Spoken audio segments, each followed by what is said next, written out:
हाय, हे बघा मी काल बाजारामधून ओली हळद आणली लोणचं बनवायला, हळदीचं लोणचं.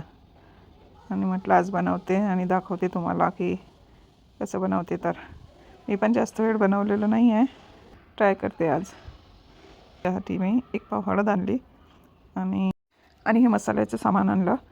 100 ग्रॅम तेल, 4-5 चमचे मोहरीची डाळ, 4-5 मिरच्या, 1 चम्मच मेथी, मीठ, लिंबू आणि लाल तिखट, हिंग, असं पूर्ण मसाल्यासाठी सामान काढून ठेवलं. आणि ही हळद स्वच्छ अशी धुवून घेतली आणि पुसून घेतली.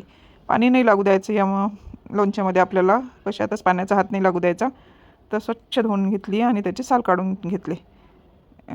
हळदीचे हे बघा साल काढले आणि असे जाड किसणीने किसून घेतली. मी किसलेलं लोणचं बनवत आहे, फोडी फोडी करून नाही बनवत आहे. आणि माझे हात पण खूप येल्लो झाले बघा, खूप कलर आला त्याला. आणि हे सगळं सुक्या एका भांड्यामध्ये ट्रान्सफर केलं आणि यामध्ये आता मी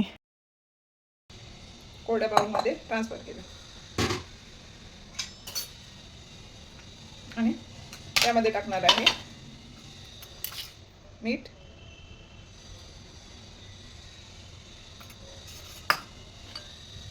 लिंबूचा रस, एका लिंबूचा रस, आणि हिरव्या मिरच्यांचे 4-5 हिरव्या मिरच्या होत्या तेवढ्यांचे. थोड़ी देर बिना बोले बैठ जाए.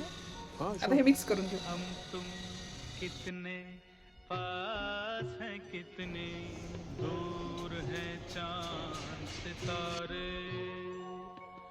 सच पूछो तो मन को झूठे लगते हैं ये सारे.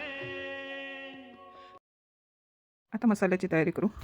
मेथी दाणा आणि मोहरीची डाळ 1 मिनिटासाठी भाजून घेऊ.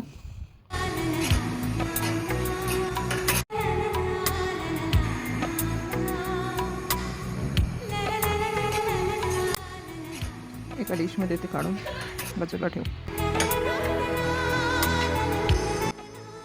त्याच कढईमध्ये तेल टाकू. तेल चांगलं तापू देऊ आणि त्यानंतर त्यामध्ये हिंग आणि मोहरी डाळ आणि मेथी दाण्यांची पूड ते पण टाकू. आणि त्यामध्ये तिखट मिक्स करून, तिखट 2 चमचे मिक्स करू. आणि ते थंड व्हायला ठेवू अर्धा तास. गरम नाही टाकायचं त्यामध्ये, थंड व्हायला ठेवलं. हे मी दुसऱ्या बाउलमध्ये ट्रान्सफर केलं होतं. अर्धा तास थंड होऊ दिलं चांगलं. आणि आता मिक्स करते.